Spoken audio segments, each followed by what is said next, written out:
This is Lizzie from Let Zoe Spoil You. And Sagira from Sagira Salutes You. And together we are Newbie versus Weeaboo. Sagira, Newbie. Lizzie, a Weeaboo. It's Newbie versus Weeaboo. This podcast is brought to you by a veteran anime fan, myself Lizzie, who wanted to share their love with a friend.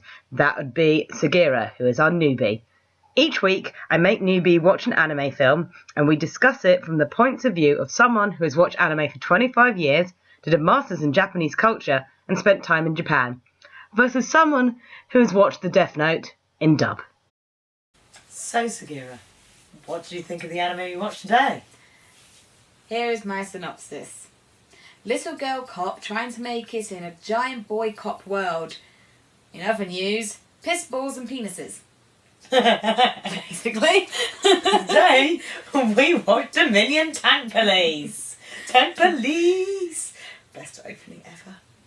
You said that the English version was better than the Japanese version in terms of the opening credits. Yeah, in terms of the opening credits, it's just how catchy and cheesy the English version is with the Tank Police. Feel the power that we've got. It was so of the time, you can tell it was made in the 80s. Yes, you can. It's so Very 80s. 80s. I mean, the introduction alone, so before I even got into the Tank Police, it was surreal. That whole beginning where it's like flashing up cowboys in the background and then flashing up tanks and then war and I felt like that beginning bit did go on a little bit too long. I felt like it could have been shortened, but the music was really hypnotic. Yes. I felt like you're kind of getting dragged into something and it's kind of subliminal messaging you in some way. I don't know. It was That very like intention? driving home like the politics in the world is corrupt and dark and war is the only answer and bigger and better like weapons are going to, and this is going to be a really hard hitting drama on the nature of humankind and war and weaponing, and if you give weapons to the police, do the baddies just get worse because the police have weapons, or do the police need bigger guns to fight worse criminals? Yeah, because I was going to say, because it feels like they're glamorising tanks in this. So is that a thing in Japan? Like, tanks are the way to go? Or, I don't know. I think so. They were really all up on the tank thing. They were like, tanks are the best. We all need a tank. Forget cars, it's tanks of the future. I think for the purpose of this particular story, it was meant to be like, the criminals are so bad that we can only blow them up with nuclear weapons. It's not our time. It's a comedy. It's meant to be a bit, as they literally say in it, it's a piss take. Yeah. The actual entire thing is literally a piss take.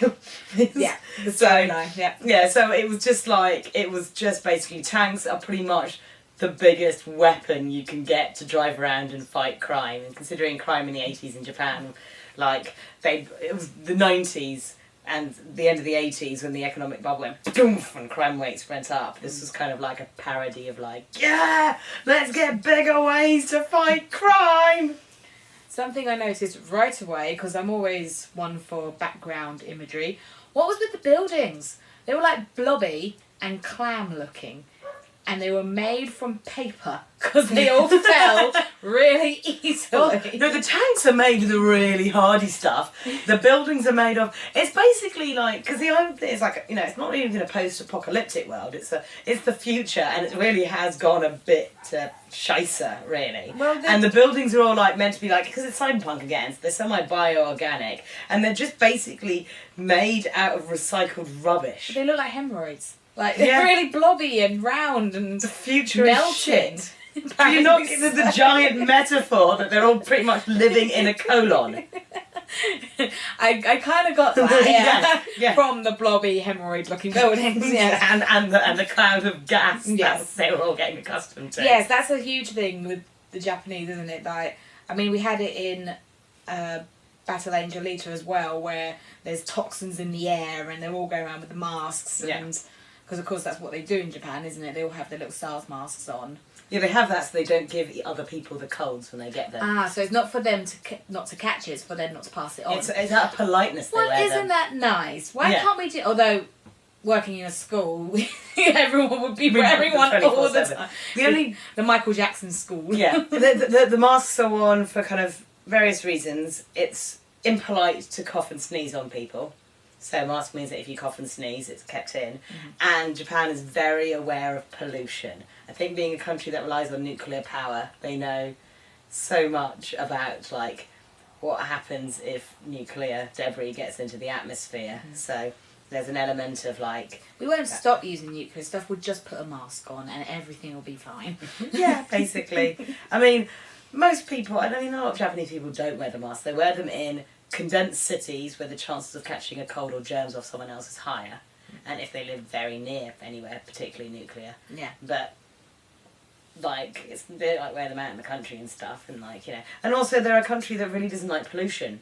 Like, they are so clean and tidy, like, you know, compared to us. Like, you know, there's that no eating on the streets in case you accidentally drop crumbs and rubbish on the streets. If you're eating, you have to sit down on a bench, eat, and then put your rubbish in the bin. Yeah. So, there's no littering.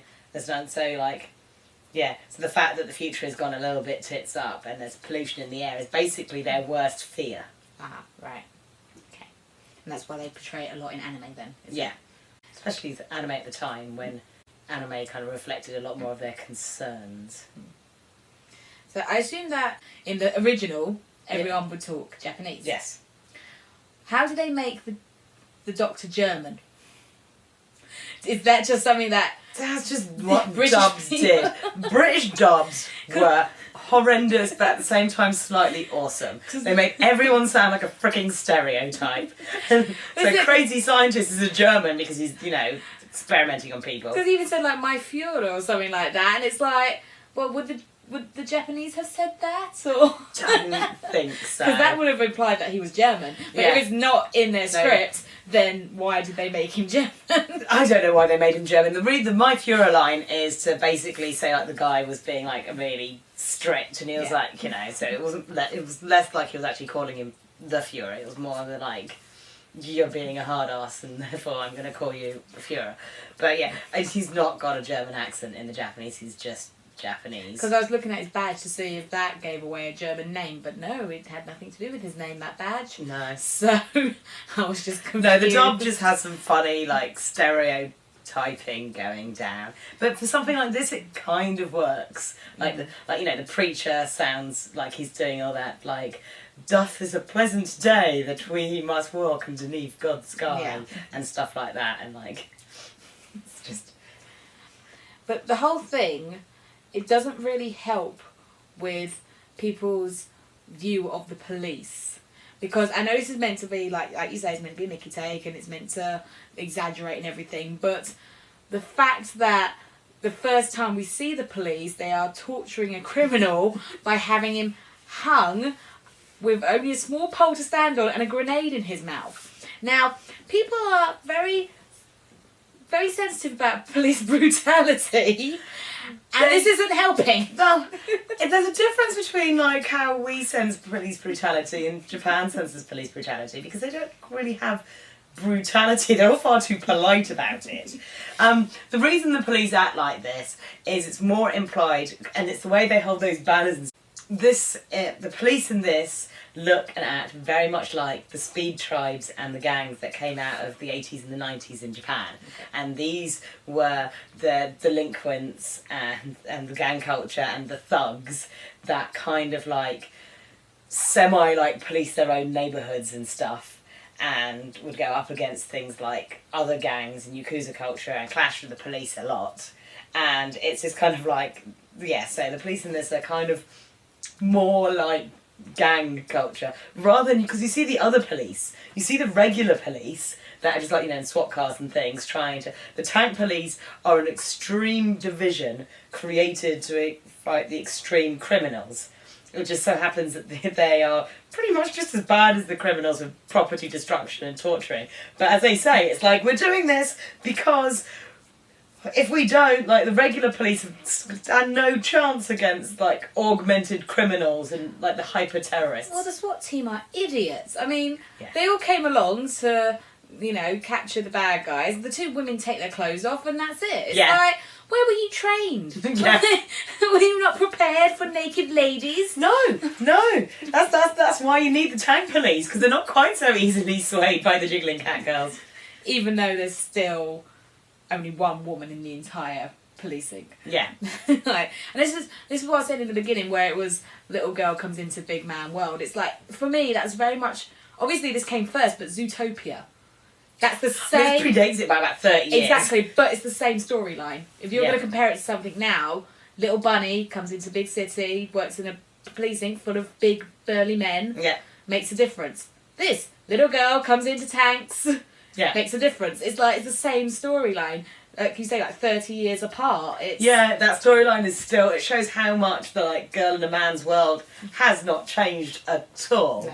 And the thing is, I like the fact that she's kind of small and stocky. She's not the usual big boob, powerful, leggy anime character. She's a small, stocky girl that clearly has, like, you know, muscular. She has the muscular legs because she's been a motorbike rider. So they give her muscular legs and chunky thighs and stuff. And But I didn't understand her personality, because one minute she's like, oh no, you can't do this, it's so wrong, blah. And then the whole thing with the guy hanging off the thing, when he slipped and I was actually hanging, she started there going, ha ha ha ha. It's like she's laughing. yeah, She's not that against it. She finds the No. whole thing hilariously funny. but she's not that. She's like, some of these things are not quite by the rules, but at the same time, when it's actually happening in front of her, it's meant to show that she's like trying to be like, oh, good. But actually, she thinks more like she does belong with the tank police, because she thinks inside she's really more like them. She's like, no, that's wrong, but that's funny. So, oh, Leone. Something else what you kind of see from the beginning is that no one really dies in this. Like, the amount of close range shooting and bullets raining from the ceiling, no one actually really gets hurt. No. Like, This is one guy got shot in the face and he still survived. Yeah. This is like proper cartoon, Yeah. rather than realistic, gritty stuff. Yes, this is humorous. I mean, when it was released in the UK, it was still a 15, because they're like, oh no, we saw Anna Pumi's boob. Like, so it's still got a 15 rating, and I'm pretty sure in the Japanese version they don't swear up quite as much as a Storm. So this is one of those things that was slightly retailored here and added a lot more swearing.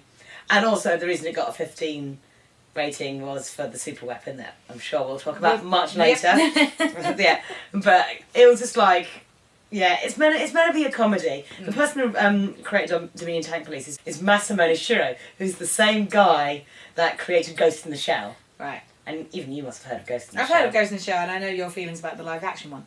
Yes, it's very different feelings from the actual movie, but you'll see Ghost in the Shell, because obviously you have to see it. We have to do it, and you'll be so like slightly like, how is this the same person? But it's saying like female cop, male's world, cyberpunk, future, terrorism. Very different films. But yeah, it's just. Are we going to watch the live action one just for comparison, so you can have a good old whinge? I can whinge about it without having to ever rewatch that movie ever again. Oh my god, no. No. So, the music. Now, the Sorry. music is so 80s. Like, when it's the sad scenes or, like, dramatic, it's like... Well, no, the dramatic scenes had kind of like that organ keyboard going on. And then the sad ones had kind of like the xylophone keyboard. Everything seemed to have been done by keyboard. Yeah. They had certain settings on their keyboard and gone, that'll suit that emotion. Yeah, I love the score. The score is so good. Then I'm a proper retro child, I think. But yeah, it's very 80s, but it works so well with it. It makes it seem so much more dramatic sometimes than it actually is, because it's stupid shenanigans. And to go along with the music, like the art style, like when it was nighttime, they just used blue. There's no other colour but blue to show nighttime, and that I thought that worked very well. Yeah. Rather than saying, oh, there's dark and shadows and Yeah. No, it's just blue. Yeah. And you go, it's nighttime. Yes, you just kind of, you know when it's night. Most of it happens during nighttime anyway. And with the animation, because I never noticed this in anime until you mentioned it, because if you know me and Lizzie, we do our art on the side, and recently you were talking about the little lines that you use. Yeah. And I noticed that a lot in this one, all the little lines on the forehead, on the skin, Yeah. mostly to show emotion. But Or it was really, tense scenes. yeah, but it was really prominent this time, you know, and it's such a small thing, but it adds a lot to the emotion of the character. Yeah. So, but yeah, the little lines to show stress or tension, or when you know things are, then all those little lines. And also, it's been a while since like anime has done this so much, to show a character kind of getting an emotional connection or react to something, their eyes used to wobble. Yes, there's a lot of eye wobbling going on. And I'm like, oh, I'm feeling sad. Oh, he's feeling protective, and he's like, oh, he's beginning to really appreciate Leone, and to portray that in a pair of anime eyes, they used to what, and I'm Just wibbling away. and it's like now, obviously, inside the eye gets all animated, so like the irises and the pupils will change. But back in the day, there wasn't that much detail in the eyes, like as they can do now, because it's all hand drawn, this stuff. So to make emotion, the entire eyes used to wobble on their faces, and I'd forgotten about that. And think, oh, he's feeling emotional in this scene. His entire eye animation is wobbling. Not just the tears in the eyes, but the entire eye is Yeah. wobbling away. Yeah, he's emotional now. A man loves you if his eyes are wobbling. Yeah, there you go. Beautiful.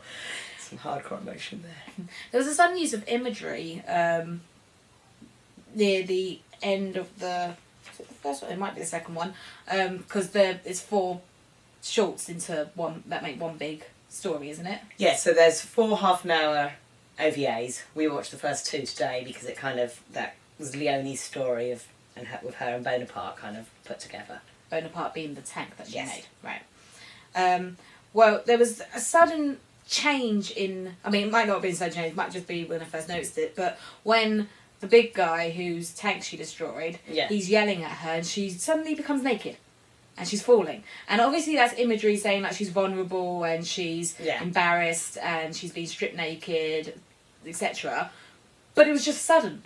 It was like, we haven't had imagery yet, and all of a sudden, right near the end, we're getting this imagery. I suppose it was towards the end of the first OVA, and it was just it was meant to signify just how shocking it was for Leone to be told that she had to go to the child welfare department, and she was just like, that just kind of broke her a bit. Which is fine, but like I say, it's the only time that we'd seen it. Like, it wasn't like it was a whole episode of, oh, this imagery is representing their feelings about this, and this is representing this. It's like, no, just normal, regular cartoon. Oh, she's naked. Oh, it's imagery. Yeah, I just always took it as the reason it was there was to be sudden and shocking, because it is sudden and shocking for her. All of a sudden, that kind of imagery. I'm doing this in the order of when we saw it, so it might seem like I'm jumping from point to point, but I'm just reading my notes in the order that I wrote them. Because now I'm going back to those cat girls. Annie Puma. Yes. They're never explained either. No. They are the only cat girls or cat people in the entire thing, but it doesn't explain why. So if it's like mutation or from another planet or whatever, but they're the only 2. They are androids. Ah. And basically, Waku, who I think is either a cyborg or augmented himself. Yeah, he's got the metal arm, Yeah, hasn't he? he's augmented. And also you hear he refused to, like, this is why we don't trust humans. Look what humans do. Androids that originally were sex dolls. Okay. That's why they do the stripper routine. Right, yeah. And they like, do you remember? And he came in and rescued them from the sex trade. And they were like, oh my god, a life of crime, getting back at humans. Awesome. It's from if you know the manga, then you know. But it's not really explained in the OVA. You're just like, cool, cat girls. You kind of guess that they must have once have been pole dancers or something, because they wouldn't random know a striptease routine. Well, I know they might be part of their routine as criminals. Be like, Yeah. hey, the SWAT team are dumb. This will get them. Yeah. Because the SWAT team are dumb. But no, because one of the things is whenever they go under cover, they have to like hide their ears, because the minute they pop out, people know they're not human and they're androids. But yeah, they were created as sex workers. Right. And this they is got why liberated. This is why it's important to watch these animes, and if you haven't read the manga before, go out, see if they've got one and read it, because there's so much in the manga that isn't explained or shown in the animes. Yeah, because at the time when the anime came out, it would have come out because the manga was popular and they're trying to promote the manga more. So most animes are a walking advertisement for the manga. So there's the expectation that you would go and find all these bits out if you liked a bit. It's a fly. And it's really invasive flies. You're going around for like the last day. So, I know.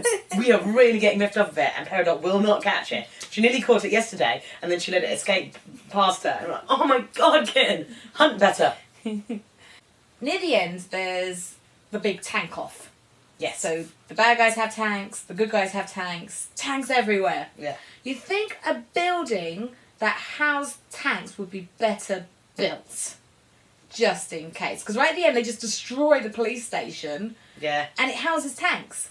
You'd be like, you think they put a bit of money into the buildings just Nope. to stop it from All the money collapsing? is being put into these weapons to fight the criminals that are getting more and more hardcore. But that's redundant, because if the building collapses, it will destroy everything The inside. buildings collapse all the time, which is why they've always got that paperwork and they're always screaming down the chain of command. But, like, it's just a running joke.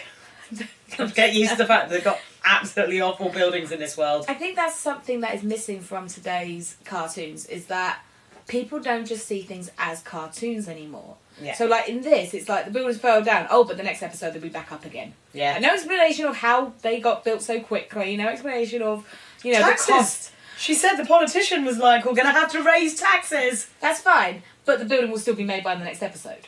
You know, the police station will be back up and running by the next episode. It's cartoon magic. Whereas now people will be theorising it, saying, oh my gosh, how did they get it up so quickly? What kind of machines must they have? Like, it's the same with when, like, people die in cartoons. It's not just a cartoon death anymore, because, like, in cartoons back in the day, like Tom and Jerry and stuff, they die and then be back alive in the next cartoon because it's a cartoon. Now if a cartoon character dies, it's like, oh, they killed off that character. Oh no, how can we lose that? It's a cartoon. It all depends on the type again. of cartoon. If it is aimed at younger children, and I mean young children, like no one's going to die in Paw Patrol. Like, can you imagine? Oh no, Sky crashed into the side of the building. She had to be put down because she's broken 3 legs. She can no longer function as a member of Paw Patrol. Can you imagine the conversation about having to euthanise one of the Paw Patrols? She's Not even die, euthanise. They had to make the choice to kill Sky. because she's damaged and can't do her job anymore. Yeah, I think there's some cartoon logic. They're going to fall over and just get up again in Paw Patrol. Yes. Then there's the ones that are made as comedies where, I mean, Tom and Jerry still, like, lives on. We're still watching it now. We just assumed that they might accidentally kill each other and get over it. And then there's cartoons, and a lot of cartoons I love where characters die and they actually have a death because they're starting to treat children a little bit more intelligently and that they can understand some of these concepts. And so many young children don't understand the concept of death that it's nice as another way for them to kind of learn it. I mean, I think if it's a cartoon that's trying to look and feel like it's telling a realistic story and it kills a character off, then you're going to be like, that character is dead.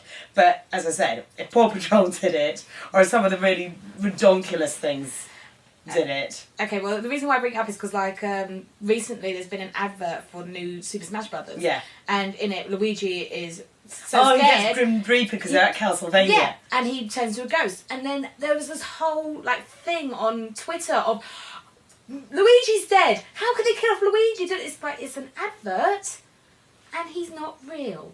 They will make him come back. Like, he's not ultimately dead. No, because I saw that trailer because I watched a lot of game trailers and I just saw it as, that's funny because he stumbled into the frigging castle from Castlevania. Yeah. And you know, someone who's got those games and whose husband has played those games, and it's like, you know, the deaths in there are pretty permanent unless, apart from when you respawn at the beginning of the game, you have to do it again. But, you know, they're not easy games as far as I think he told me. So it's funny because it's Castlevania. I thought it was just a trailer. I didn't think they'd killed off Luigi and then in the game you play as his ghost. Exactly. So I think people just need to not, like, theorising games and cartoons and stuff, it's fun and it's enjoyable. Yeah. And it's really, like, interesting to see people's point of view. But sometimes you have to just take it as it's a game or it's a cartoon. Yeah. Things happen that can't be explained because it's not real logic. No, it's cartoon logic. Yes. I mean, especially if it's a comedy, then it's definitely going to be there. Yeah. Like, you know, if I'm watching something like Avatar and there's a character death, then I'm going to be mortified because I know that's going to be a permanent cartoon death because that story has more weight to it. I mean, there's always that hope that that character will secretly come back. I've got certain characters that have died off and things, and I'm like, one day they'll be back, and I'm 4 seasons in, and they're like, why is that character not back? Yeah. I mean, one of my favourite YouTube shows is Game Theory with Matt Pat. I love it. I adore it. I love the theories behind Five Nights at Freddy's, which has recently finished. Like, you know, all that. But at the same time, sometimes you just have to take it from face value of it's not real. Yeah. Yeah. Like Family Guy when they killed off Brian. That was real for a bit. It was real for a bit, but then they just did time travelling and got him back. And I was like, thank And goodness. that, again, it's a cartoon, they can do that. Yeah. Time travelling's not real. Yeah. Or is it? Whoa. I think it just depends on the type of cartoon, the type of audience they're aiming it at. Like, Yeah. this one was aimed at the shits and giggles audience. Yes. Like, but they didn't really want to kill anybody off because it wasn't Except for the big bad guy. He died. Yeah, he died. He died off camera, but that's because he was the big bad guy. Nobody cared. True. What we cared about is, you know, The the two hot cat cat girls. sisters and Leonie and her tank police. Right, we've avoided the subject for long enough. Penises! So I wanted to show this one. What do you mean? They're erector khaki, the ultimate deterrent. It was just very random. It was hilarious and enjoyable, Yeah. but random. It's one of those things. I was monitoring your face when the guy goes erector khaki, the ultimate deterrent, for you to like going. But no, you didn't seem to get anything from erector khaki. No, I didn't. Not the erector at all. And I was like, oh no, she hasn't got it. I remember the first time I watched it, and I was just like, are those exploding into dildos? Oh my god, there's inflatable penises, brightly coloured inflatable dicks everywhere.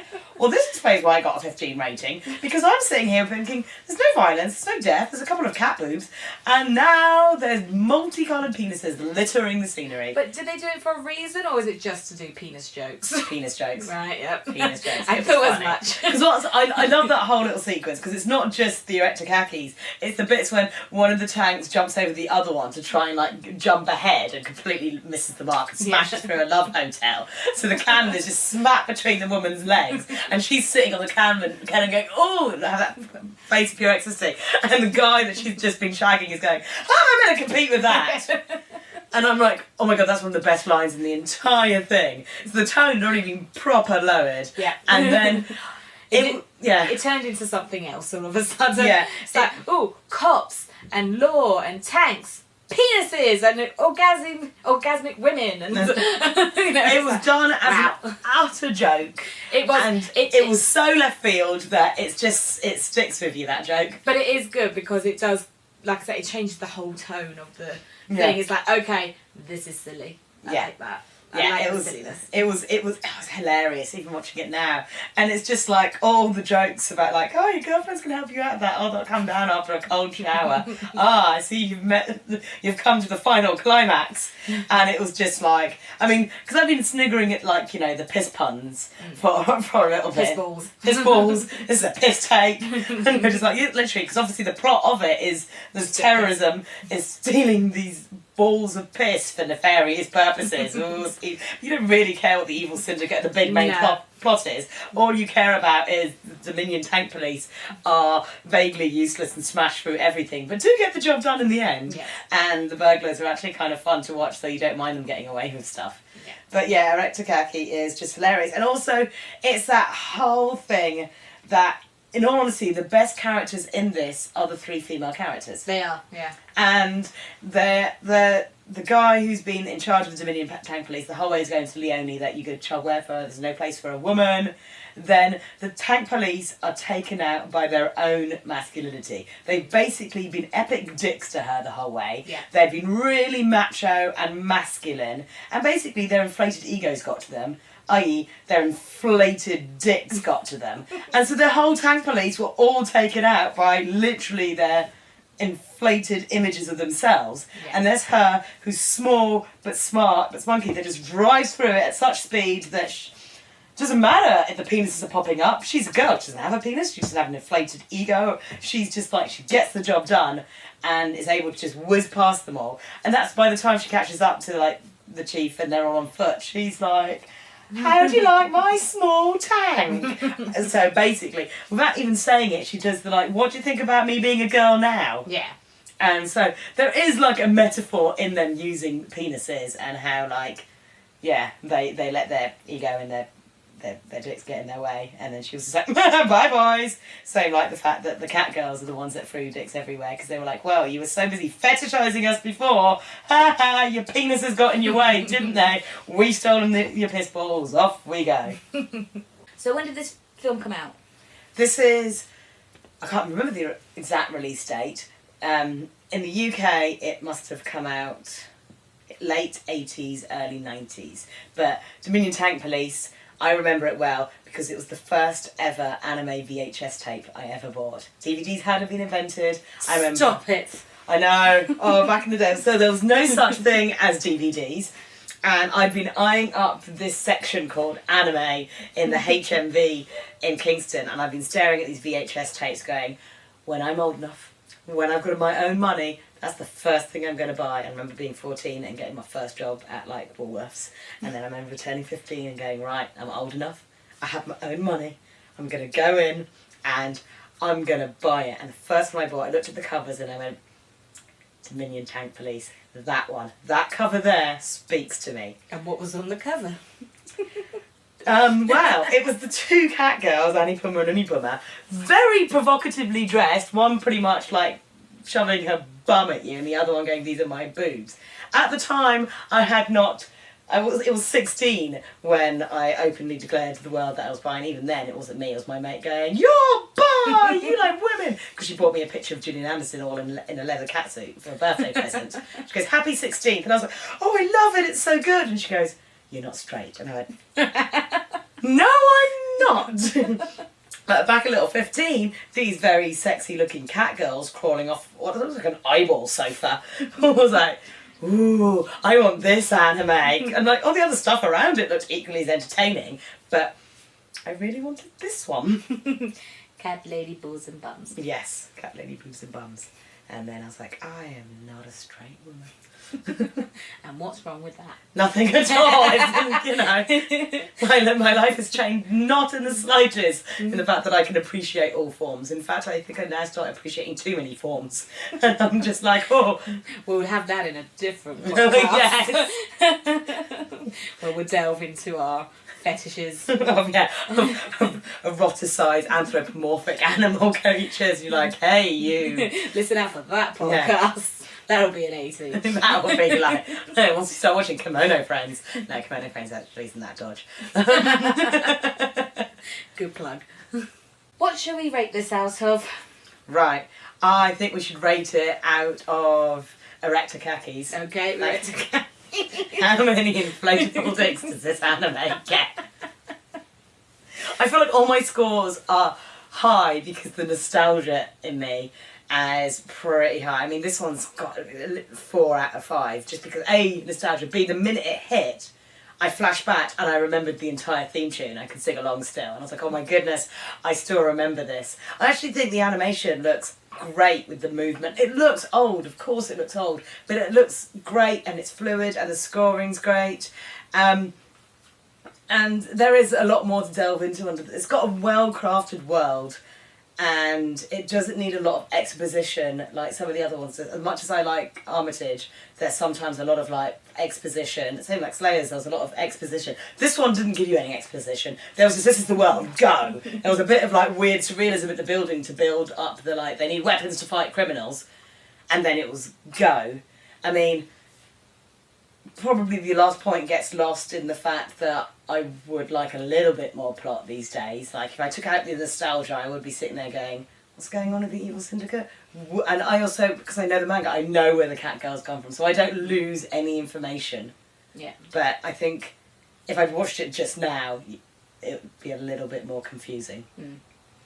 Well, for me, I'm going to give it a 5, actually. Oh. I'm going to give it 5, just because it was fun.